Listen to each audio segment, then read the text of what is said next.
Hello, welcome to another informative episode of Housing Development, your go-to source for housing information. As always, I am your housing diva, Flora Annie. Coming up, voice of homelessness from shanties and under bridges. What are the risks associated with living in slum settlement? This and more will be discussed right after we see the news making rounds in the sector. I'll be right back.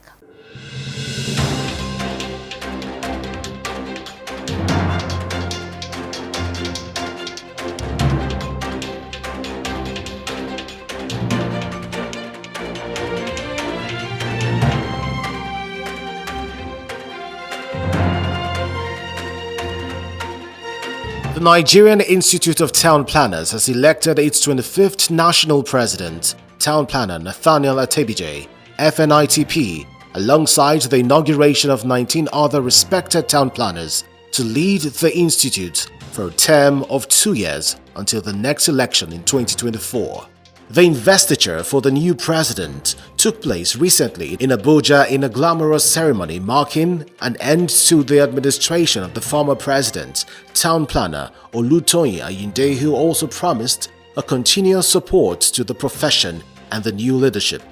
The newly elected president urged the federal government to create a permanent ministry for town planning to enable the country attain sustainable development with well-planned cities and rural areas, and to prevent disasters as a result of negligence on physical and urban planning. The Ogun State Property and Investment Corporation (OPIC) has announced its allocation of 4 billion naira for housing projects. According to the statement, the corporation was committed to providing quality housing delivery for the medium and high-income earners in the state, with the capital expenditures to be used for completion of projects embarked upon in the previous year. In addition, the corporation has also intended to embark on the construction of roads, drainages, and electricity, among other amenities, in its housing estates across the state, noting that efforts would be intensified to meet the revenue target of 8.02 billion naira in the following year. The Lagos State Administration has denounced fraudulent activities in the real estate industry and called for adequate regulation and law enforcement in order to restore normalcy and inspire public confidence in the sector. Special Advisor to the Lagos State Governor on Housing, Mrs. Toke Benson Awoyinka, while speaking at the 3rd Lagos Real Estate Marketplace Conference and Exhibitions organized by Lagos State Real Estate Regulatory Authority, LASRERA, noted that fraudulent activities and growth of such activities in the real estate market were negatively impacting on the reputation of the industry. According to her, the government was determined to ensure sanity is restored to the state's real estate sector by reviewing the agency's law, as current real estate industry trends and practices have prompted increased vigilance on the part of all professionals.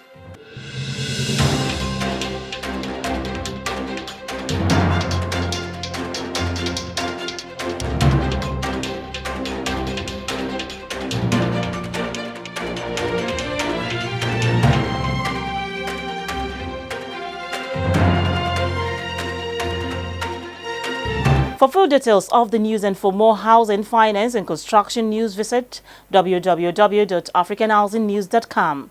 Homelessness is an unfortunate reality for many Nigerians, as rural-urban migration is making it even worse at the moment.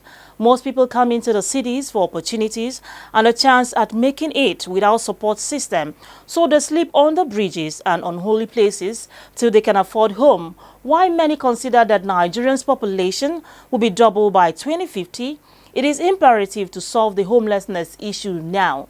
Here's a report on Voice of Homelessness from shanties and under bridges. Majority of homeless people in Nigeria are the nation's poor, accounting for a staggering 70% of its population, including 60% living in absolute poverty or only able to afford basic necessities such as food, clothing, and shelter. The spate of nationwide insecurity, fueled by armed conflict, insurgency, banditry, unemployment, and an all-time low performance of the economy has increased the drift of people into major cities, including the Federal Capital Territory, in search of better job opportunities and lifestyle. But a proper shelter to rest in has remained an illusion. We are the people who have just situated in this place. It's not as if it's our own land, but we are staying here with the consent of the owner of the land. We came out from different places, different states. We have people from Katsina here. We have others from Zamfara. We have others from Kaduna, Kano, different places. Like you see, everybody who's situated here, like I mentioned, we came out from different states. It's God's doing. The situation is so bad here. We don't live here with our wives. Based on the situation, all our children, wives are at home there. We came around to hustle and see how we are going to help them live better. Like you can see, because of the situation where we are living here, there is no toilet, no light, no water. And by the grace of God, for me, as I'm talking to you, I've been staying here for close to 12 good years now. Although some of those who live in shanties, under bridges, and on the floor of market stalls are completely jobless and beg to survive, others are engaged in one business or the other. While some of these boys, called Merua, depend on delivering 10 to 20 liters filled with water from boreholes to survive, many others may bola, dispose of refuse, and afterwards search out scraps and other recycling items to feed themselves. Some of them work at bus stops, calling out for passengers in exchange for 50 naira, while a good number of them push wheelbarrows at nearby markets for as little as 50 naira or as high as 200 naira. A closer look at these places reveal a different kind of life hidden from the ever-prying eyes of demolition officers. We could have a community house in other areas of the town where these people can find a way, because sometimes it's hard to get the means to pay for a house rent, especially in the capital center. So, but the only way we can do that is when we have affordable housing. Then these people can have a place, or they can have something to live on, because most of the people that stay under the bridge are hawkers and low-income earners. They will not have the resources that they need to able to pay for what that is affordable. Because the lowest you can get in any area is above 50,000. And how much do they make by day? There's no way they can be able to survive. So the government has a role to subsidize house for low-income earners. And I think if we can do that, it will also reduce the number of people under the bridge. Concerning the issue of people being homeless, without houses, some living under bridges, some living in shanties, and some sleeping on the street, I think the best thing the government can do, there's in the advanced countries of the world like America and other cities, there's what we call conferral of social benefit system. Under the conferral of social benefit system, what the government do majorly that the government take part of the income of the state, part of the income be given to several states, like being disbursement to several local government chairmen, disbursement to state governors. They take part of it and build something like a city. The city is not just a hotel, but a place where homeless people stay and they are cared for. Those people have they have security there, they have buy-borne water there, and at any time that anybody get a lucrative job, they leave the city and they pull other people, other numbers who have no home, to replace them in the city there. In other advanced countries, that's the system that the government is doing to pick people from the street. To mitigate the prevalence of homelessness for Nigeria's most vulnerable citizens, more work must be done, and quickly too, to provide support for the nation's poor and drastically reduce the number of people crying from the shanties. At this point, the role of social housing is absolutely crucial. It provides a home for people who cannot otherwise access one. It builds communities and gives people support, which helps them to live healthy, happy lives. The importance of housing cannot be overemphasized, especially for low income in the society. I'll be back in a moment. We don't have road, and you see at times if it is raining, you will see a lot of people will go by the roadside. There will be throw dirt on the main road. We also doesn't have toilet. You see a toilet, you will still up to 30 tenants. They are using one. You can't leave your door open, go and buy something. Before you will know, Babambola will enter. By the time you will take them to police station, 1 hour is too much. The police people will release them. In fact, we don't know what is happening. This is the situation with many citizens in not just Nigeria. Are we ready for this conversation? What is the plight of an average Nigerian citizen in regards to housing? Housing is a fundamental human right, and these issues must be addressed.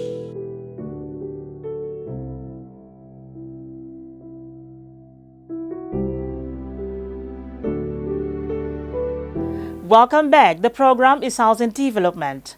As people attempt to meet their immediate need for shelter, many low-income urban dwellers end up with poorly constructed shelters in locations that are unsafe and highly vulnerable to disasters and other types of environmental hazards. What are the risks associated with living in slums? Let's watch as some Nigerians react to this.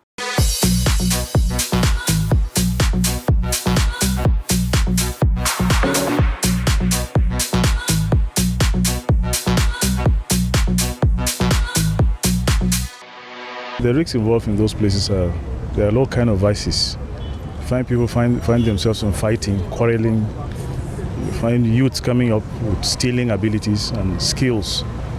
All these Yahoo boys at a smaller level. You see all these kind of things coming up in the slums because no guidance, and you find that the level of interaction and education is low, mostly in such areas. So some of these things come up. So I would advise the government to look into these areas of housing. For the risks involved in slum, let me start with the health perspective. For the health perspective, I believe the place is not safe, it's not conducive for humans to live. Because if you have seen how the slum is, let's start with the water that they drink. With the current outbreak of cholera now in Nigeria, you see that there is high break of cholera. Why? The water is not conducive enough for them. Not talking about the environment, it's not hygienic enough for them. So if there is a spread of disease, if the COVID-19 really hits Nigeria the way it hits other countries like the US, I'm not sure most people in the slum are going to survive it because of the spread. Employment is the first thing the government should do, and there should be provision of incentive for those living in those areas. Provision of incentive would be very nice for them, and free education. I think education is just the backbone of everything. The risk involved in living in slums are countless, but let me just name few. Unhealthy living. Mostly the people living in slums, they develop certain issues in their health. They don't live long, and their health is at risk because there's no good ventilation there. They don't breathe in good air. One of the risks is one is flooding, bad environment, insecurity. At times, training children in such environments is really unacceptable, very, very risky. And again, most importantly is flooding, like the area that I'm staying now. The issues that we have there now is flooding. Each time that even a little rain can cause a very big flooding. They can lose houses, human beings at times. Yeah, I'm sure of what I'm saying. So my advice to the government is in such area they should locate them, provide security, good roads, housing, yes, and employment to the youth.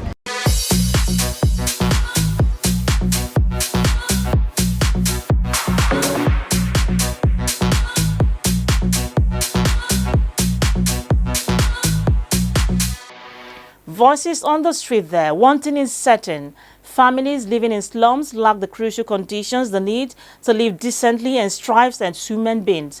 Everyone deserves a safe and decent shelter. Let's go for a short break. I'll be back.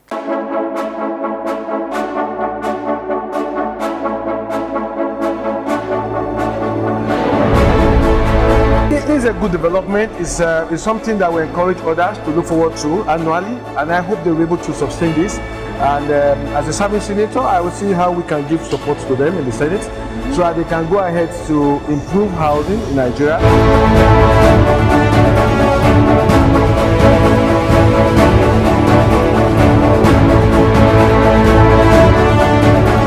I feel happy and also feel challenged in the sense that this is asking for more work because you are doing the work and people are seeing you and they are recognizing you.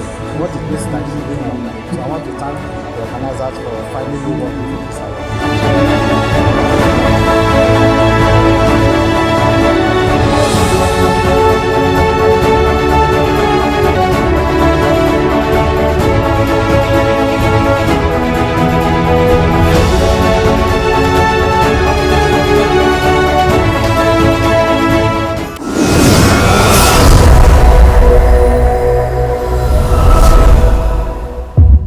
a bid to curtail the challenges posed by housing deficits in the country, Family Homes Funds Limited, in partnership with the government of Kano State, have presented over 500 new homes to civil servants of the state.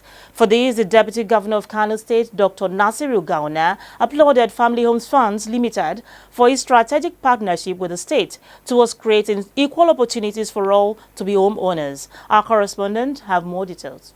In a bid to curtail the challenges posed by housing deficit in the country, Family Homes Funds Limited, in partnership with the Federal Mortgage Bank of Nigeria and the Kano State government, have presented over 500 new homes to civil servants. Making the presentation, the Deputy Governor, Dr. Nasiru Gawuna, applauded Family Homes Funds Limited for its strategic partnership with the state towards creating equal opportunities for all to be homeowners in the state. This administration has maintained its commitment to enhance the welfare of the citizens through meaningful projects and programs aimed at setting of their state on the path of growth and progress. While speaking on the challenges in the housing sector, the State Minister for Works and Housing, Alhaji Umar El Yakub, noted that the importance of the affordable housing delivery in the state could not be overemphasized. The National Housing Fund, which is policy introduced in 1992 in order to mobilize the required long-term funds for housing delivery, came into effect. The Housing Fund, which we all know has a requirement which is statutory of 2.5% of contribution of workers' basic salary for the provision of affordable housing. In his remarks, the Managing Director, Federal Mortgage Bank of Nigeria, Madu Haman, also commended Family Homes Funds Limited for achieving such great feat amidst the challenges hampering the success of the housing sector in the country, including government consents for land transactions. Have been hampered by several challenges to the housing finance in Nigeria, which includes, among others, A, lack of access to land, B, inadequate funding for the housing sector, C, inaccessibility of mortgage loans due to lack of proper title to landed properties, D, low income of prospective borrowers, which affect their affordability, and E, the cumbersome procedure for obtaining governor's consent to land transactions, which is also very costly. Mr. Idris Bello Saadu, who represented the Managing Director, Family Homes Funds Limited, noted that despite the absence of construction finance in the sector, the institution have been able to fund and support the development of over 15,000 homes with over 80,000 jobs created in the process. Over the years, Family Homes Funds Limited has been in the forefront of ensuring low-cost construction finance is available. Our portfolio of multiple housing projects is a critical driver for employment of professionals and blue-collar jobs. It also stimulates other sectors like transportation, manufacturing, mining, thereby improving the economy. As of today, we have supported the provision of over 15,000 homes and created over 80,000 jobs in the process. Family Homes Funds is rapidly deepening the capacity for Nigeria to continuously deliver affordable homes for millions of Nigerians on low income who would need those homes the most.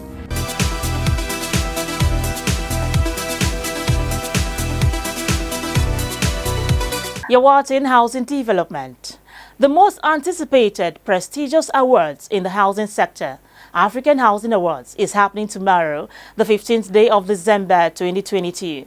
The organizers have penciled down 5 mortgage banks, 15 real estate companies, and 10 individuals as recipients of its 2022 Awards of Excellence.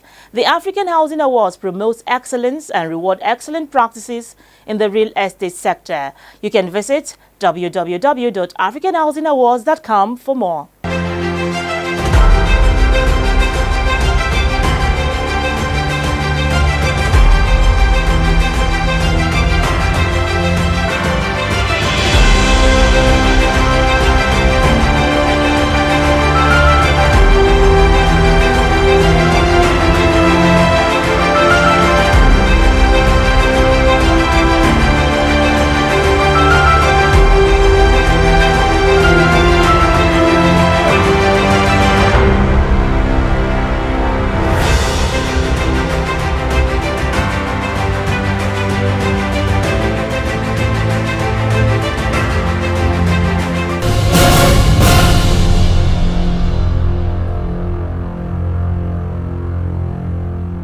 You're still watching Housing Development. Coming up next is Urban Shelter Kiami Estate. Urban Shelter Kiami Estate provides a serene and conducive environment for residents, surrounded by hills, creating a beautiful scenery, bringing about aesthetics. Seated on a 10-hectare land housing, 1-bedroom detached apartment, 1-bedroom block of flats, 2 bedrooms block of flats, 2-bedroom semi-detached, 3-bedroom semi-detached, and 3-bedroom detached houses. The project manager, Cletus Onya, analyzed in brief what the Urban Shelter Kiami Estate would entail, adding that it will be a built-in estate as literally everything will be located in the estate for ease and comfortability of its residents. This project is one of the key projects that carry a lot of things. Like in our new projects, we normally include swimming pool, worship centers, and shopping mall. You cannot go outside and buy anything. Everything is inside, inclusive on this estate. In an interview with the assistant project manager, Hibatullah Salako, he stated the kinds of buildings provided in Urban Shelter Kiami Estate, adding that the landscape gives the estate its unique qualities.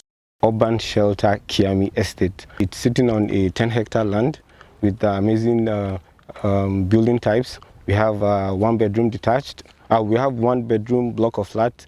We have 2-bedroom block of flat, and we also have 2-bedroom semi-detached duplex, which I believe is a very unique thing to be done, because it's not very usual for you to have 2-bedroom semi-detached duplexes in estates. We also have 3-bedroom semi-detached duplex, and we have 3-bedroom detached duplexes also. He further specified the proximity and accessibility of the estate to the airport, road, and other basic infrastructures, adding that Urban Shelter will provide site and also services to its occupants. This particular site is very, very unique in the sense that it has beautiful landmarks around it. We have the Goodluck Jonathan Farm directly opposite the farm. We have the airport just 10 minutes away. We have the train station just 15 minutes away.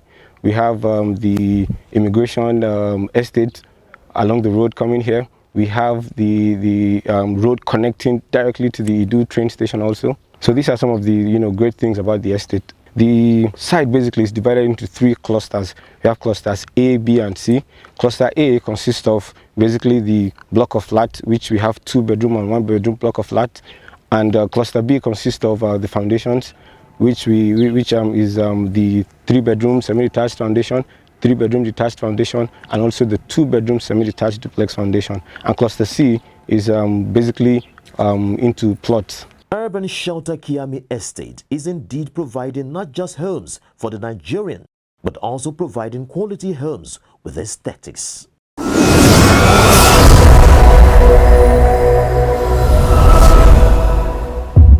Today, the current population growth is outpacing the rate at which cities can respond to the need for housing.